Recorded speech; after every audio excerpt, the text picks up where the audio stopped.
পরম পূজ্যপাদ শ্রী শ্রী বরদার রাঙারাতুল চরণে, বর্তমান আচার্যদেবের রাঙারাতুল চরণে তথা অবিনবাবুর রাঙারাতুল চরণে অসংখ্য কোটি প্রণাম নিবেদন করি। আজ অনলাইনে যুক্ত অমৃতপথ যাত্রী দাদা ও মায়েদের যথাযোগ্য স্থানে রাজয় গুরু প্রণাম জানাই।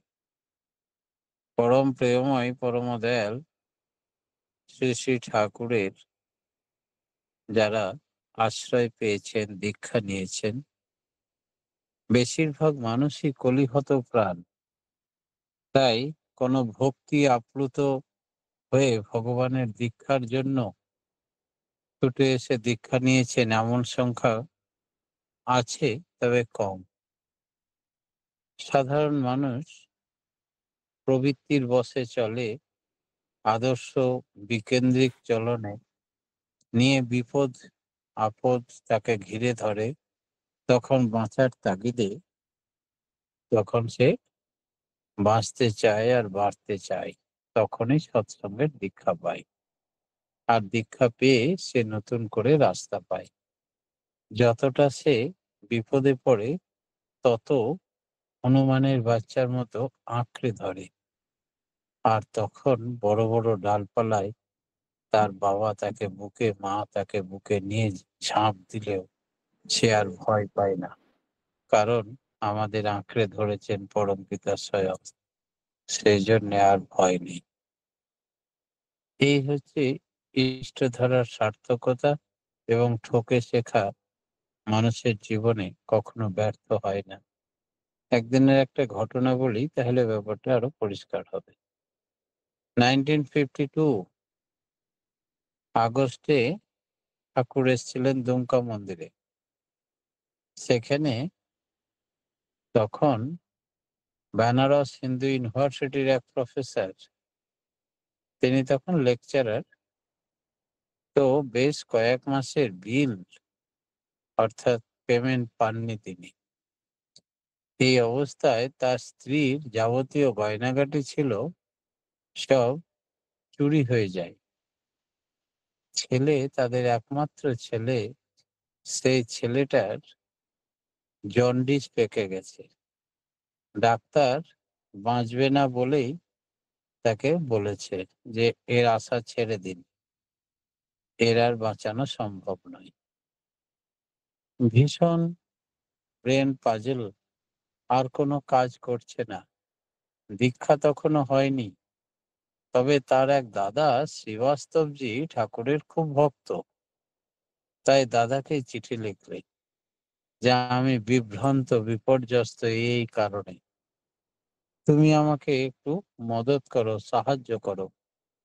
এদিকে বিদেশে পিএইচডি করার সুযোগ পেয়েছি, কিন্তু অর্থের সংকটের কারণে যেতে পারবো বলে মনে হচ্ছে না। এই অবস্থায় শ্রীবাস্তবজি চিঠির উত্তরে জানালেন, তুমি শ্রী শ্রী ঠাকুর অনুকূলচন্দ্র হচ্ছেন বিশ্ববিধাতা, তাঁর দীক্ষা নিয়ে নাও, সব সমস্যার সমাধান হয়ে যাবে। ভীষণ গাল দিল চিঠিটা পেয়ে স্বামী স্ত্রীতে, যে এই বড় দাদা, তার কোনো কর্তব্য বোধ নেই। এই দুর্দিনে অন্তত 100-200 টাকা পাঠিয়ে বলতে পারতো যে এতটুকুই পারলাম, তা নাকি নিজের গুরুর দীক্ষা নিয়ে নাও, এই হলো সমাধান। তারপরে তার স্ত্রী বলল, দেখো, হয়তো গুরুর দেবের দীক্ষা নিতে গেলে ও কিছু টাকাও দেবে, তাতে তুমি একবার ঘুরে এসো না। তখন দাদাকে জানালো। দাদা বলল, আমি অপেক্ষা করব, চলে এসো তুমি দেওঘর সৎসঙ্গ আশ্রম। যথারীতি সে বেনারস হিন্দু ইউনিভার্সিটি থেকে চলে গেল, কোনো ছুটি ফুটি না নিয়ে, তার দাদার কাছে। দুটো আশায়, দীক্ষা নিল নিল, যা নিল নিল, তার সঙ্গে দাদা খুশি হয়ে নিশ্চয়ই কিছু টাকা দেবে। যখন পৌঁছালো তখন দেখে গোটা দিন বৃষ্টি পড়ছে। নিজে একটা ছাতা ধরে আছে, আর একটা ছাতা বগলে দেবে দাঁড়িয়ে আছে মেন গেটের সামনে। নিয়ে বলল, এসেছিস, চল ঠাকুর এখন দুমকা মন্দিরে অবস্থান করছেন। তাই দুমকা ঠাকুরবাড়ি তখন হয়নি, মুখার্জি পার্ক। সেইখানে আমরা যাই, সেখানেই তোর দীক্ষা হবে। বলে আমি ভাবলাম ঠাকুর নেই মানে আমি বেঁচে গেলাম, কিন্তু বাঁচার কোনো সুযোগ নেই। দাদাটা এতই একেবারে সেখানে আমাকে না নিয়েই ছাড়ছে না। তাই দুই ভাইয়ে ওই ভিজে ভিজে অবস্থায়, বৃষ্টি পড়া অবস্থায় রওনা দিলেন দেওঘর থেকে দুমকা। লাস্ট বাস ধরে দুমকা পৌঁছানোর পর বাস স্ট্যান্ড থেকে হেঁটে হেঁটে চলছে দুজনে। অনেকটা ভিজে গেছে, ছাতাতে জল আটকাচ্ছে না। এই অবস্থায় মুখার্জি পার্কে পৌঁছানো হলো। আর সঙ্গে সঙ্গেই গুরু ভাইরা জয়গুরু, শ্রীবাস্তবদা জয়গুরু, তার ভাইকেও জয়গুরু দিয়ে অভ্যর্থনা জানালো। মনে হলো আপন ঘরে পৌঁছে গেছি। সেই যে অচেনা অজানা, তা ভাবতেই পারছে না। হঠাৎ একটা বাচ্চা ছেলে দৌড়ে এসে বলল, ঠাকুর বললেন শ্রীবাস্তবদার ভাইয়ের দীক্ষা হবে কাল সকালে। সেই মতো প্রফেসর সাহেবকে রেডি হতে বললেন, রেডি থাকতে বললেন।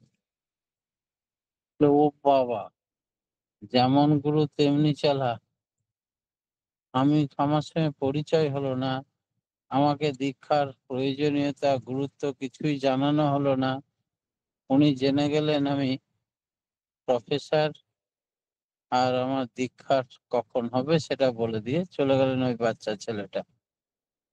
এসে যখন পৌঁছেছি, উপায় যখন নাই, দীক্ষাটা না হয় নেবো, পরে ছেড়ে দেবো। তাই সকালে উঠে যথাস্থানে স্নান টান করে রেডি হয়ে সকাল 6টায় ঠাকুরের কাছে গিয়ে প্রণাম জানাতেই ঠাকুর একজন ঋত্বিক দাদার নাম বলে দিলেন। বললেন ও দীক্ষা দেবে, ননীগোপাল চক্রবর্তী। ননীদা তাকে নিয়ে গিয়ে দীক্ষা দিলেন। দীক্ষা নেওয়ার পরে খাওয়া দাওয়া হলো। এবার রওনার পালা।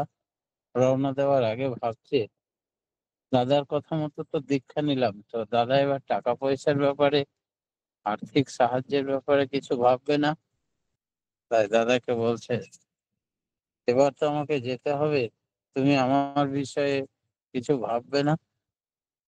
তখন দাদা বললো, ও হ্যাঁ, ঠাকুর তো বসেই আছেন, চল গিয়ে নিবেদন করি।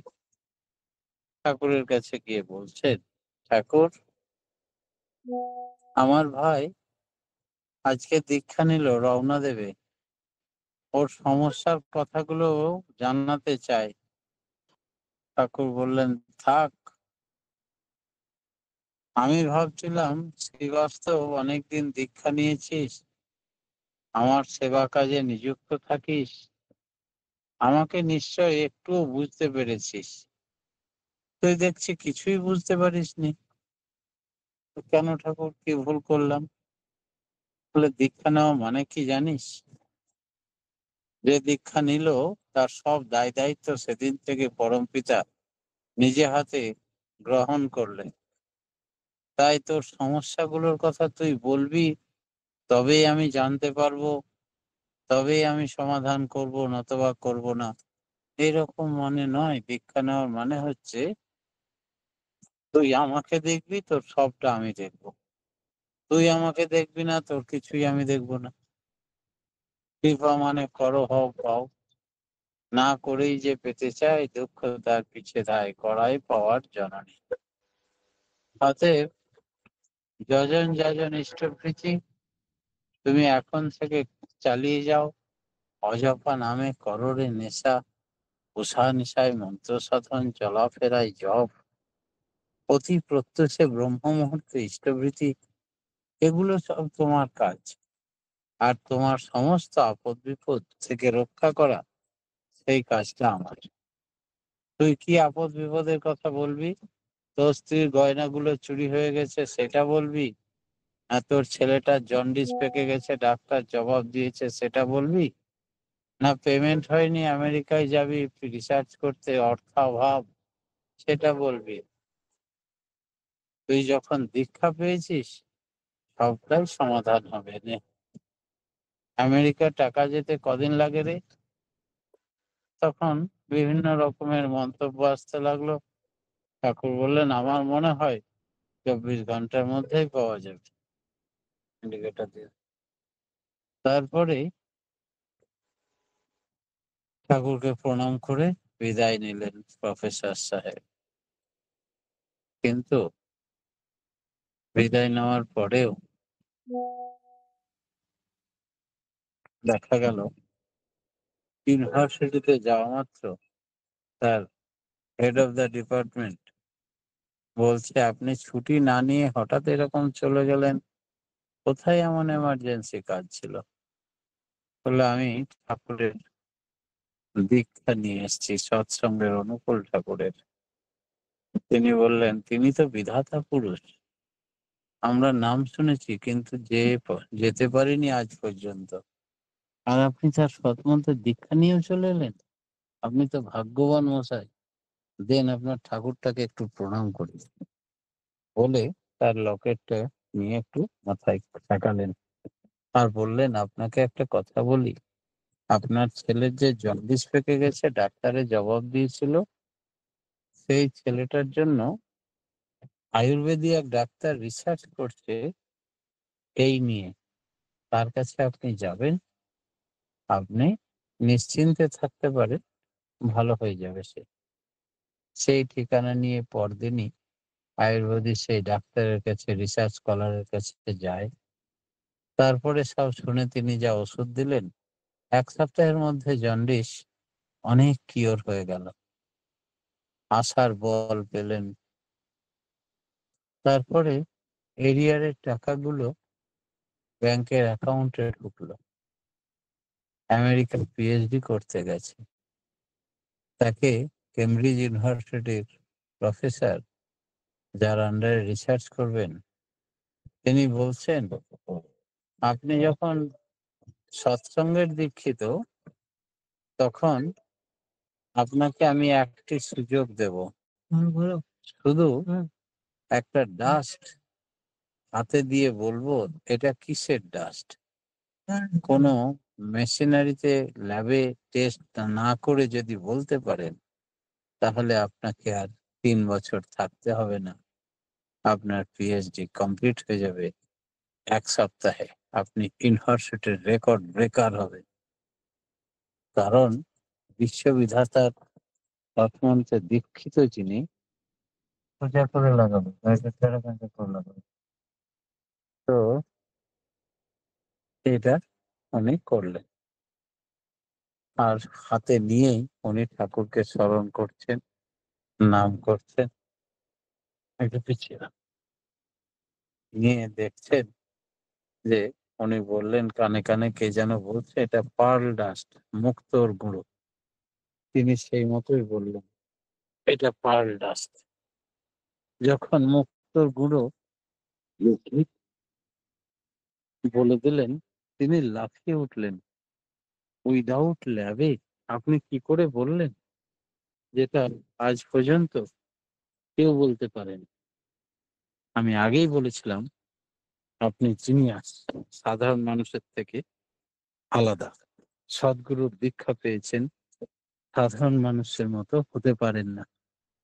আমার ধারণা সফল। বলেই তাকে পিএইচডি তে ভূষিত করলেন। এবং উনি যখন ফিরে এলেন আমেরিকাতে, কেউ বিশ্বাসই করতে চাইছে না যে এত অল্প সময়ের মধ্যে কি করে সম্ভব। এই হচ্ছে সদ্গুরুর দীক্ষার ফল। উনি এমন আশ্বস্ত বিশ্বস্ত ঠাকুর নির্ভরশীল জীবন লাভ করলেন, পরবর্তীতে ষষ্ঠায়নে গ্রহণ করলেন, ঠাকুরের কর্মী হয়ে উঠলেন। এমনকি একটা মানুষ যখন দীক্ষা নেয়, তখন তার সব দায়িত্ব ঠাকুর গ্রহণ করেন, তা তিনি প্রমাণ করলেন। পরম পিতার রাঙারতির চরণে প্রতি প্রত্যেকের সার্বিক মঙ্গল প্রার্থনার জন্য আমার ক্ষুদ্র বক্তব্য এখানে শেষ করলাম। জয় গুরু। জয়গুরু দাদা। অপূর্ব অপূর্ব ইষ্ট প্রসঙ্গ শুনলাম আমরা, খুব ভালো